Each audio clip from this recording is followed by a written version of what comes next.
The massive space station hung in orbit around a distant planet, its metal walls gleaming under the light of 3 suns. Inside the Great Hall, representatives from 47 different worlds sat in their assigned seats. Some looked like giant insects, others like walking fish, and a few resembled nothing humans had ever seen before. Ambassador Zethkar stood at the center of the room. His body was covered in hard crystal-like plates that clicked when he moved. His forearms gestured angrily as he spoke to the assembled crowd. "The humans have gone too far," he said, his voice carrying clearly through the translation devices. They were told to stay in their own star system. They were told they could have only 3 colonies. But what did they do? They built 17 new worlds without asking us. Murmurs of agreement rippled through the hall. Council Speaker Thyma, whose massive whale-like body floated in a tank of water, pulsed with bright colors that showed her anger. "We gave them rules," Thyma said, her voice deep and rumbling. "All new species must follow the rules. They must pay taxes for each new world. They must ask permission before expanding. The humans have done none of these things." On the other side of the galaxy, Admiral Jake Morrison sat in his office deep underground in Washington, D.C. He was reading the message that had just arrived from the Galactic Council. His gray hair was neat and his uniform was perfectly pressed, but his eyes showed a hint of amusement. The message was simple and direct. The humans had 30 Earth days to abandon all colonies beyond their home star system. They had to submit to Council oversight and pay heavy fines. If they refused, the Council would take action to force them to comply. Jake turned to Secretary of Defense Lisa Parker, who sat across from his desk. She was younger than Jake, with short brown hair and sharp eyes that missed nothing. "They want us to give up everything we've built," Jake said, handing her the message. 17 colonies, millions of people, years of work. They want it all gone. Lisa read the message carefully, then looked up at Jake with a small smile. "What do you think we should tell them?" "I think we should be very polite," Jake replied, his own smile growing wider. 3,000 miles away in New York, Dr. Kevin Walsh was having a similar conversation with UN Secretary General Marie Santos.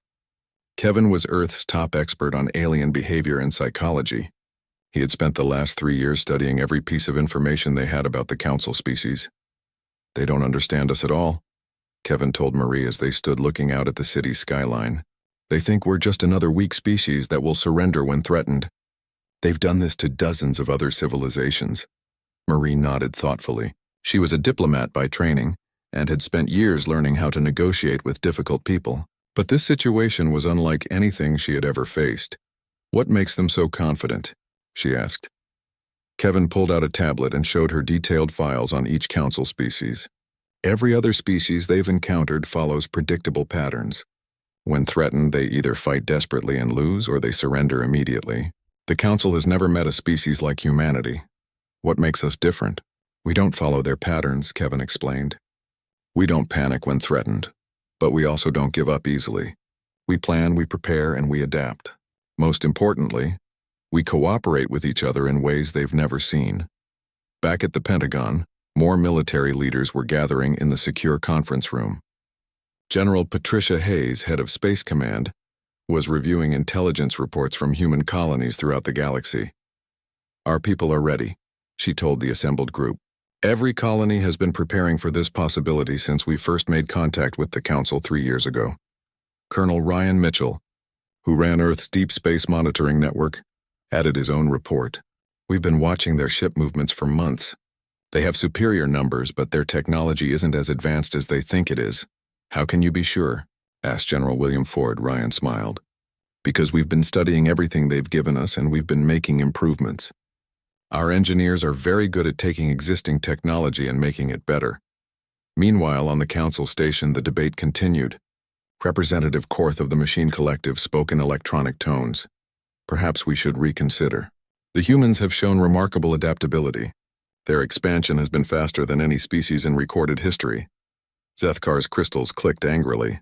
"Adaptability means nothing against superior firepower. We have conquered dozens of worlds. These humans will be no different." But some Council members were less certain. Ambassador Vela of the Plant Federation had been monitoring human communications and behavior patterns.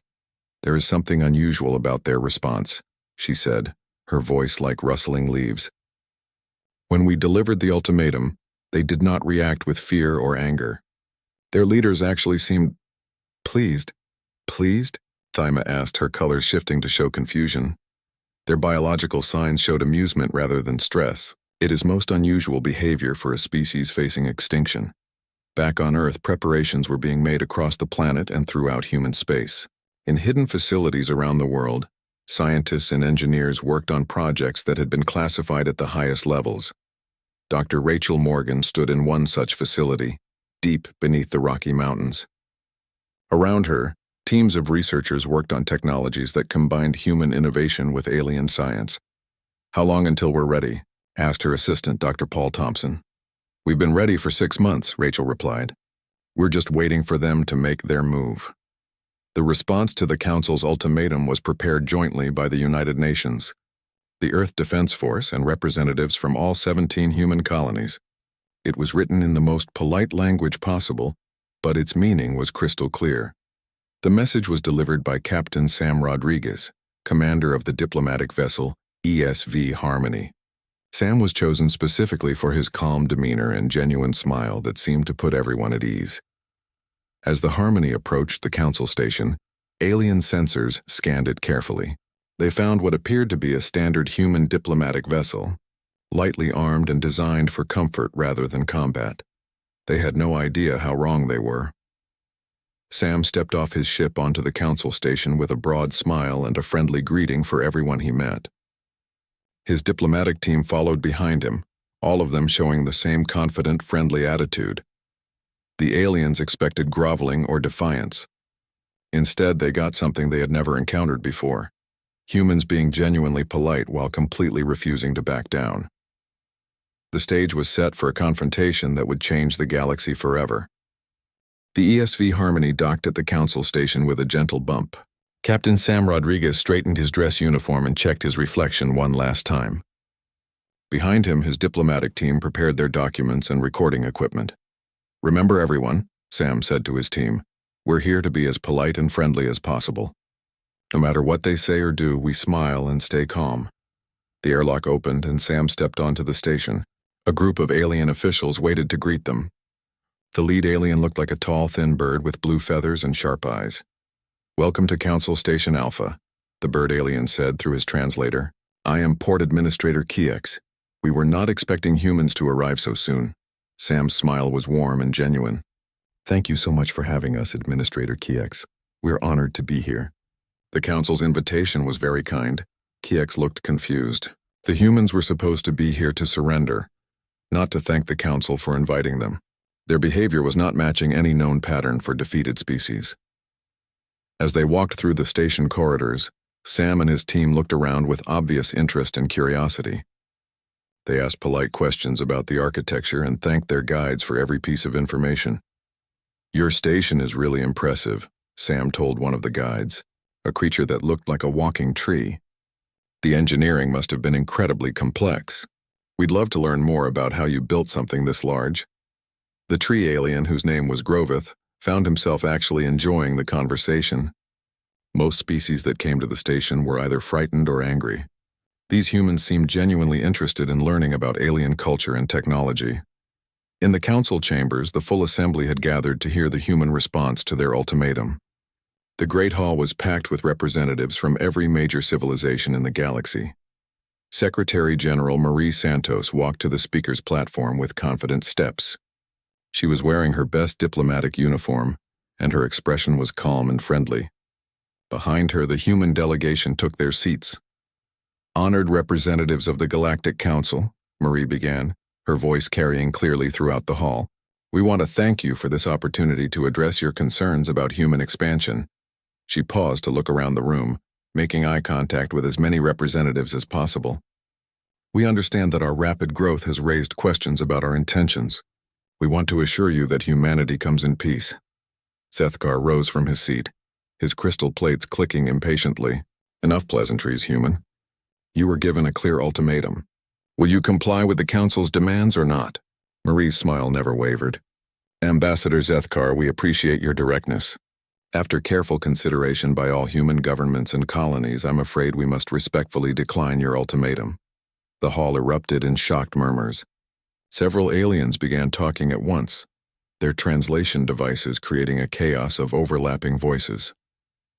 However, Marie continued, raising her voice slightly to be heard over the noise, we would very much like to continue being good neighbors. We believe there's room in this galaxy for all of us to prosper together. Council Speaker.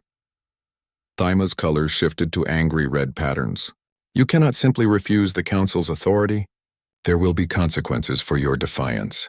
Marie's smile actually became brighter. Oh, we certainly hope there will be consequences, Speaker Thyma. Consequences can be so educational for everyone involved. The casual way she said it sent a chill through many of the alien representatives. There was something about the humans' confidence that was deeply unsettling. Back on Earth, the human military was already putting plans into motion. Admiral Jake Morrison stood in the Strategic Command Center, watching displays that showed the movement of ships throughout human space, and all colonies report ready. Status, announced General Patricia Hayes. Our deep space monitors show the Council fleet is assembling at the edge of the Alpha Centauri system. How many ships? Jake asked. 43 vessels representing 12 different species, replied Colonel Ryan Mitchell. It's the largest Council enforcement fleet ever assembled. Jake nodded calmly. And our response? 5 ships as planned, Patricia said. The Defiance, the Newton, the Courage, the Discovery, and the Unity. Several junior officers in the room looked nervous. 5 human ships against 43 alien vessels seemed like impossible odds. Sir, asked Commander Helen Torres, are you sure 5 ships will be enough? Jake's smile was the same confident expression that Marie Santos had worn in the Council chambers. Helen, you're thinking like the aliens do. You're assuming this is going to be a normal battle. In space, Captain Beth Williams stood on the bridge of the EDF Defiance. Her ship looked like a converted cargo hauler to outside observers. But appearances could be very deceiving. All systems check green, reported her tactical officer, Lieutenant Carl Davis. The new modifications are working perfectly. Excellent, Beth replied.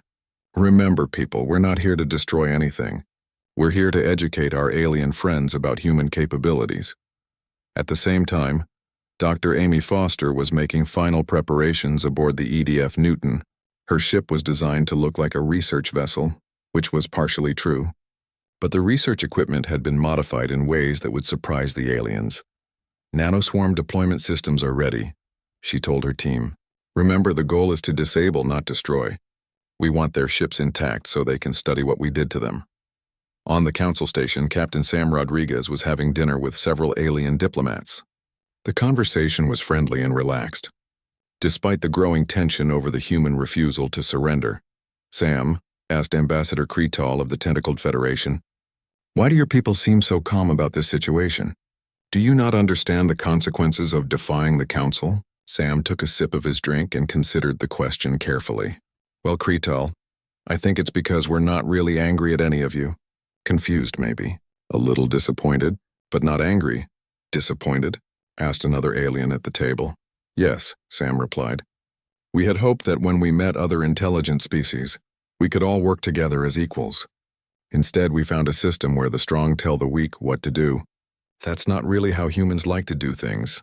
The aliens exchanged glances. This human's attitude was completely unlike anything they had encountered before. But you must understand, Cretal said. The Council maintains order in the galaxy. Without our authority, there would be chaos and war. Sam's expression became thoughtful. Maybe, or maybe there would be cooperation and friendship. I guess we're about to find out which approach works better. As the dinner continued, more reports were coming into the Council leadership. The human colonies were not evacuating. Instead, they were continuing their normal activities as if nothing had happened. Even more puzzling, human ships were being spotted near several Council worlds.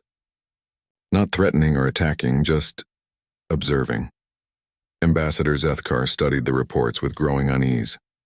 What are they doing? Why are they positioning ships near our worlds? Unknown, replied his intelligence officer. The ships maintain safe distances and respond politely to all communications. They claim to be conducting cultural exchange missions. The Council had dealt with many different species over the centuries, but humanity was proving to be unlike any of them. Most species either fought desperately when threatened or surrendered immediately to avoid destruction. The humans were doing neither. They were remaining calm, friendly, and completely confident, as if they knew something the Council didn't. As the Council fleet prepared to move toward Earth, many of the alien commanders were beginning to wonder if they had underestimated these strange, smiling humans. 3 days after the diplomatic meeting ended, the Council's enforcement fleet arrived at the edge of Earth's solar system. 43 warships spread out in attack formation, their weapons powered and ready for battle. Fleet Commander Vexthul of the Saurian Dominion studied his tactical displays with professional satisfaction. His fleet represented the combined military might of 12 different species, armed with weapons that had conquered dozens of worlds. "Enemy contacts detected," announced his sensor operator, a young Saurian named Kelch. "5 vessels approaching our position." Vexthul's scaled face showed amusement. "Only 5 ships? These humans are either very brave or very stupid." But as the human vessels came closer, something became apparent that made the alien crews uncomfortable. The human ships weren't running away or hiding behind their planet's defenses.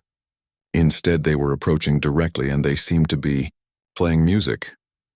"This is Admiral Jake Morrison of the Earth Defense Fleet," came a transmission from the lead human ship. "Welcome to our solar system, friends. We appreciate you coming all this way to visit us." The voice was warm and friendly, as if greeting old friends rather than an invasion fleet. Several alien commanders looked at each other in confusion. "We've prepared a few demonstrations of human technology that we think you might find interesting," Jake continued. "We hope you'll enjoy the show." Commander Vexthul activated his communication system. "Human vessels, you are ordered to surrender immediately. You are completely outnumbered. Resistance is futile." "Oh, we understand the numbers, Commander," Jake replied cheerfully. "But we thought you might like to see what 5 human ships can do before we discuss surrender. Think of it as a cultural exchange." The human ships began moving in patterns that should have been impossible for their apparent engine configurations. They were faster than they should be, more maneuverable than any known technology allowed. Captain Beth Williams, commanding the EDF Defiance, watched her instruments with satisfaction. Her ship looked like a converted cargo hauler, but the alien sensors couldn't detect the advanced propulsion systems hidden inside its hull. "All ships, initiate demonstration protocol Alpha," came Jake's voice over the secure communications channel. What happened next would be talked about in alien military academies for generations to come. The 5 human vessels suddenly accelerated to speeds that violated known physics. They moved in perfect coordination, weaving between the alien ships like dancers performing a complex routine. Then the humans opened fire, but their weapons were unlike anything in the aliens' databases. Instead of energy beams or kinetic projectiles, the human ships launched what looked like metallic clouds that sparkled in the starlight. These clouds moved with purpose and intelligence, flowing around 3 of the largest alien vessels. Within seconds, those ships went completely dark. Not destroyed, not damaged, but simply shot down. Commander Vexthul stared at his tactical display in shock.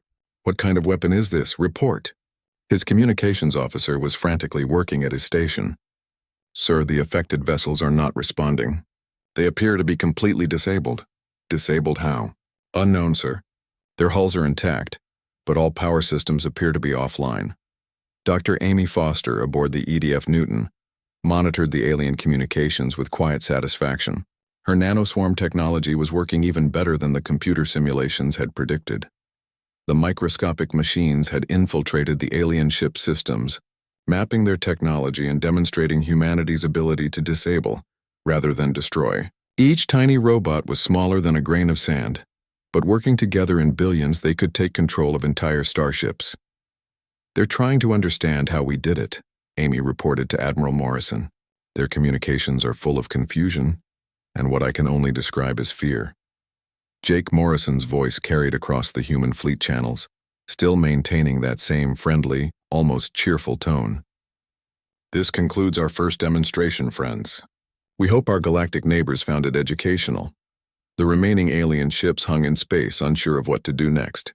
Their weapons were still functional, but they had just watched 3 of their most powerful vessels disabled by weapons they didn't understand. "We have additional demonstrations prepared if anyone would like to continue this conversation," Jake continued. "But we're also happy to talk peacefully. The choice is entirely yours." In the council chambers on the distant station, Emergency sessions were being held as reports flooded in from across known space. The humans hadn't just disabled ships in the Sol system. Somehow, simultaneously, human forces had appeared at 17 different Council worlds. Ambassador Zethkar read report after report with growing alarm. How is this possible? How can they be in so many places at once? Each report was similar. Small human fleets had appeared at the edge of various star systems, politely announced their presence, and then demonstrated technology that should not have existed. At the Vrex homeworld, 2 human ships had disabled an entire orbital defense platform without firing a single shot. At the Cetacean Empire's capital, human vessels had somehow made an entire asteroid mining facility disappear, only to make it reappear 3 hours later in a completely different orbit. Most disturbing of all, the humans were showing evidence that they had been observing Council activities for years without being detected. "They've been watching us," Council Speaker Thyma said, her colors shifting to deep blue patterns that showed fear, "learning from us. While we thought we were the superior civilization, they were studying us like laboratory specimens." Back in the Sol system, Commander Vexthul was trying to re-establish contact with his disabled vessels. After several hours, power finally returned to the affected ships, but their crews reported disturbing discoveries. "Commander," came the report from Captain Zakath, "our computer systems contain detailed scans of our ship's technology. Someone has mapped our entire vessel down to the molecular level." "That's impossible," Vexthul replied. "Sir, they left us a message. It's stored in our main computer." "What does it say?" Captain Zakath's voice was quiet. "It says, 'Thank you for letting us examine your technology. We hope you find our improvements helpful. With friendship, the human engineering team.'" "Improvements?" "Yes, sir. They've upgraded our life support systems, improved our engine efficiency by 12%, and fixed several design flaws in our weapon systems. They actually made our ship better than it was before." Throughout the alien fleet, similar reports were coming in. The humans hadn't just disabled the ships. They had studied them, improved them, and left them better than before. It was a demonstration of technological superiority that was both impressive and deeply unsettling. Any species that could improve alien technology while in the middle of a battle was far more advanced than they had appeared. Captain Sam Rodriguez, still aboard the Council station, was having tea with several alien diplomats when the report started arriving. His calm reaction to the news was perhaps the most unsettling thing of all. "Aren't you worried about your fleet?" asked Ambassador Kretal. Sam smiled over his teacup. "Not really. Our people know what they're doing. Besides, we told you this was going to be educational, but they're outnumbered 43-5. Sam's smile grew wider. "Kretal, you're still thinking about this like a traditional battle. Our people aren't trying to destroy your fleet. They're trying to teach it something." As more reports arrived from across the galaxy, it became clear that humanity had been preparing for this confrontation for years. They had not only anticipated the Council's response, but had planned for it in ways that no one could have imagined. The aliens were beginning to realize that they might have underestimated these smiling, polite humans more than they had ever imagined possible. The emergency session of the Galactic Council had been going on for 18 hours straight. Representatives from dozens of worlds argued, shouted, and demanded answers that no one seemed to have. Ambassador Zethkar stood at the center of the chaos, his crystal plates dim with exhaustion. Around him, holographic displays showed the locations of human ships throughout Council space. "They're everywhere," he said, his voice barely audible above the noise. "How did we not see this coming?" The displays told a story that was hard to believe. Human vessels had appeared simultaneously at 47 different star systems, not attacking, not threatening, but simply there, watching, recording, and occasionally demonstrating impossible technology. Council Speaker Thyma floated in her tank, her bioluminescent patterns cycling through colors that showed deep confusion and growing fear. "The humans have been among us for over 2 years," she announced, her voice cutting through the arguments. The hall fell silent. "Our intelligence services have confirmed it," Thyma continued. "Human agents have been living on our worlds, learning our languages, studying our cultures, and mapping our defenses. They know us better than we know ourselves." At his seat near the back of the chamber, Representative Korth of the Machine Collective processed this information with electronic precision. "If they have been observing us for 2 years, They would have detailed knowledge of our military capabilities, our trade routes, and our political structures. How many? Demanded Ambassador Vela of the Plant Federation. We don't know, Timer replied. Our security forces are still investigating, but preliminary reports suggest hundreds, possibly thousands of human operatives across Council space. The implications were staggering. While the Council had believed they were dealing with a primitive species that had just learned to travel between stars, the humans had been conducting the most sophisticated intelligence operation in galactic history. On Earth, the true scope of human preparation was finally being revealed to world leaders. Dr. Rachel Morgan stood in a facility buried deep beneath the Australian outback, addressing a secure video conference with presidents and prime ministers from around the world. Project Looking Glass has been active since 6 months after first contact, Rachel explained. We knew the Council would eventually try to assert dominance over humanity. So we prepared. The facility around her buzzed with activity. Hundreds of technicians monitored communications from across the galaxy, while teams of analysts processed intelligence gathered by human agents on dozens of worlds. President John Parker appeared on one of the screens. Rachel, when you say prepared, what exactly do you mean?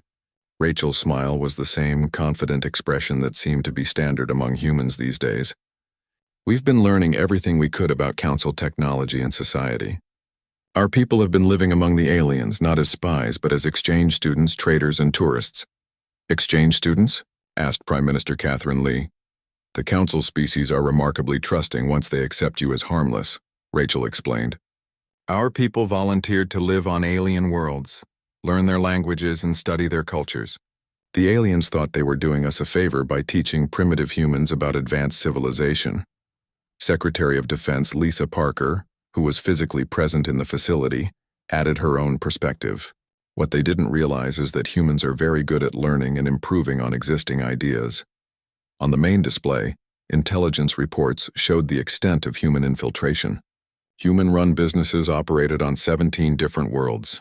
Human students attended alien universities. Human tourists had visited every major Council installation in the galaxy. They never saw us as a threat because we were so friendly and curious. Rachel continued. They thought we were just eager to learn from our betters. They had no idea we were also teaching them. Meanwhile, on the Council station, Captain Sam Rodriguez was still attending social functions and diplomatic meetings as if nothing unusual was happening. His continued presence and calm demeanor were perhaps the most unsettling aspects of the entire situation. He was currently at a reception for junior diplomatic staff, chatting pleasantly with young aliens from various species. His genuine interest in their cultures and his friendly questions made him popular at these events.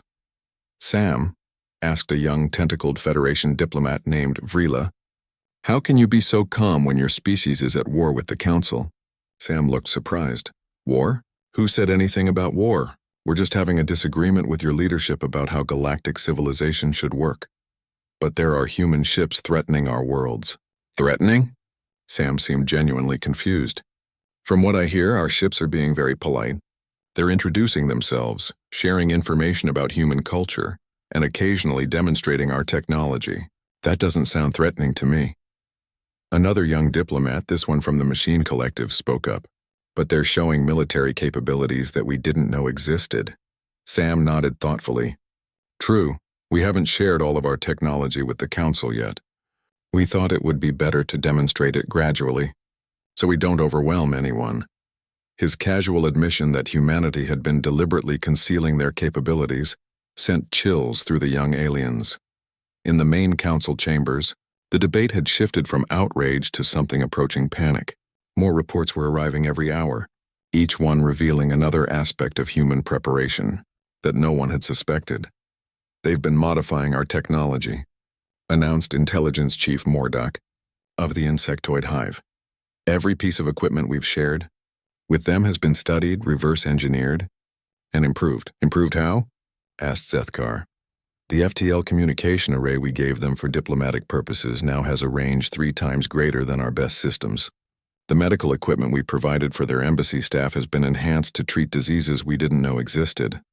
Ambassador Kretal raised one of his tentacles. Are you saying they've been making our own technology better than we can? Not just better, Mordock replied. Fundamentally different. They've taken our designs and changed them in ways we never considered possible. The revelation was humbling and terrifying. The humans hadn't just learned from Council technology. They had surpassed it. Back on Earth, Admiral Jake Morrison was briefing the Joint Chiefs of Staff on the current situation. The mood in the room was professional but relaxed, as if they were discussing a routine training exercise rather than the most significant military crisis in human history. Status report from all theaters, Jake announced, using a pointer to indicate locations on a galactic map. Operation Friendly Neighbor is proceeding according to plan. General Patricia Hayes reviewed her notes. All 17 human colonies report successful demonstrations completed. Alien forces have withdrawn to safe distances and are requesting dialogue. Casualties? Asked General William Ford. None, Patricia replied. Human, alien, or otherwise. All engagements have been conducted according to the non-lethal protocols. Colonel Ryan Mitchell added his intelligence summary. Alien communications show high levels of confusion and some panic, but no indications of aggressive response planning. They appear to be re-evaluating their position. Jake nodded with satisfaction. Phase 1 complete. Initiate Phase 2. It's time to show them what we're really offering. Across the galaxy, human ships began broadcasting new messages. Instead of demonstrations of military capability, they started sharing something the aliens had never expected. Solutions. Dr. Amy Foster's voice carried from the EDF Newton to the alien fleet, still holding position near Earth. Friends, we'd like to share some gifts with you. We've been studying the technical problems your species have mentioned in your public communications, and we think we might be able to help. Data packets began transmitting to the alien ships. Medical treatments for diseases that had plagued certain species for centuries. Agricultural techniques that could increase food production on marginal worlds. Engineering solutions for problems that alien scientists had been working on for decades. Commander Vexthul stared at his displays in amazement. These are solutions to problems that have challenged our best researchers for years. How do they know about these issues? His science officer, a brilliant Saurian named Dr. Kexhai, was studying the data with growing excitement. Commander, these aren't just solutions. These are improvements on solutions we never thought of. They're offering to help us with problems we didn't even know we had. Throughout the galaxy, similar scenes were playing out. The humans weren't demonstrating their ability to destroy or conquer. They were showing their ability to help, to improve, and to solve problems that had seemed impossible. It was becoming clear that humanity's greatest weapon wasn't advanced technology or military might. It was their desire to make life better for everyone around them. The final vote was scheduled for noon, Council Standard Time. Every representative in the galaxy had been recalled to the station for what everyone knew would be the most important decision in galactic history. Secretary General Marie Santos walked into the Great Hall with the same confident smile she had worn during her first appearance. Behind her, the human delegation took their seats calmly, as if they were attending a routine meeting rather than a session that would determine the fate of two civilizations. The past week had been unlike anything in the Council's 1,000-year history. Reports continued to arrive from across the galaxy, each one adding to the growing picture of human capabilities and intentions. Council Speaker Thyma floated in her tank at the center of the hall, her bioluminescent pattern cycling through colors that showed deep thought rather than anger or fear. Before we begin the formal proceedings, Thyma announced, I believe we should review what we have learned about our human neighbors. The main displays activated, showing a summary that had taken teams of analysts days to compile. The scope of human preparation was breathtaking. Human agents have been present on 47 Council worlds for an average of 2 years, Thyma continued. They came not as spies or saboteurs, but as students, traders, tourists, and cultural exchange participants. Ambassador Zethkar, looking far less confident than he had a week ago, added his own observations. They learned our languages, studied our cultures, and identified our needs and problems, all while appearing to be harmless and curious visitors. What they discovered, Thyma continued, was that each of our species faces challenges that we believed were unsolvable. Diseases, resource shortages, technical problems that had stumped our best minds for centuries. The displays showed detailed analyses of human solutions to problems that had plagued different alien species. medical treatments that could cure genetic disorders, agricultural techniques that could turn barren worlds into garden paradises, engineering innovations that could make space travel safer and more efficient. They didn't study us to conquer us, Thyma said, her voice carrying a note of wonder. They studied us to help us. In the human section, Captain Sam Rodriguez listened with quiet satisfaction. The past week had been intense, but everything was going according to the plan that human leadership had developed years ago. Admiral Jake Morrison's voice came through on the secure communication channel that connected all human representatives. Phase 3 is authorized.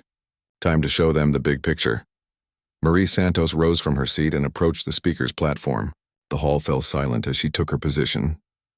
Honored representatives, she began, this past week has been educational for all of us. We've demonstrated that humanity is not the primitive species you believed us to be, but more importantly, we hope we've shown you who we really are.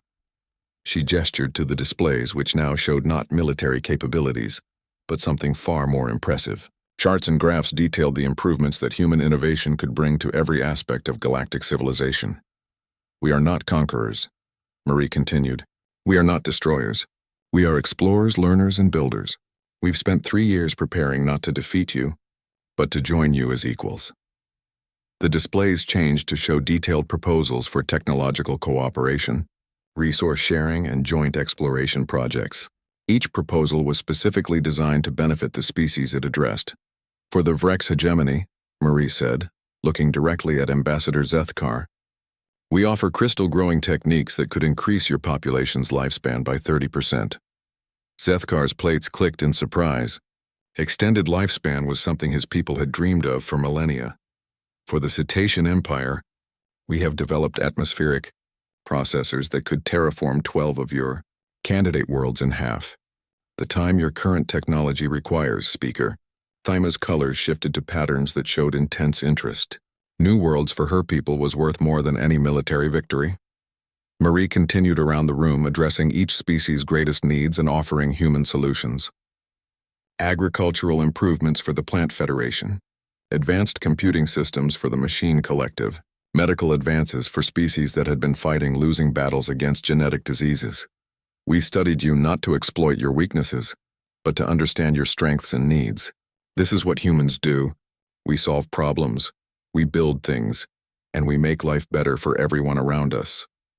Dr. Rachel Morgan, watching from Earth, smiled as she saw the alien representatives' reactions. Years of careful planning and preparation were finally paying off. The real demonstration wasn't our military technology, Rachel said to her staff. It was showing them that we genuinely want to help them prosper. Representative Korth of the Machine Collective rose to speak. His electronic voice carried a note of something that might have been admiration. The efficiency of human problem-solving exceeds our calculations by significant margins. Your species demonstrates capabilities that suggest advantages in cooperative ventures. Ambassador Vela of the Plant Federation added her own perspective. The agricultural improvements you offer could end food shortages on 17 of our worlds. The value of this gift exceeds the tribute you were asked to pay by orders of magnitude. One by one, the alien representatives began to understand what humanity was really offering. Not submission or domination, but partnership on a scale that could transform galactic civilization. Marie Santos presented the final element of humanity's proposal. We suggest a new structure for our galactic community. Not a council that rules through fear and taxation, but a confederation that prospers through cooperation and mutual benefit. The displays showed a proposed governmental structure where each species contributed its strengths to the common good. Human innovation and problem-solving abilities, Frex crystal technology and longevity research, cetacean deep space exploration and terraforming, machine collective computing power and data analysis. Every species brings unique gifts to our galactic community, Marie continued. Instead of suppressing diversity through enforced conformity, we propose celebrating it through voluntary cooperation.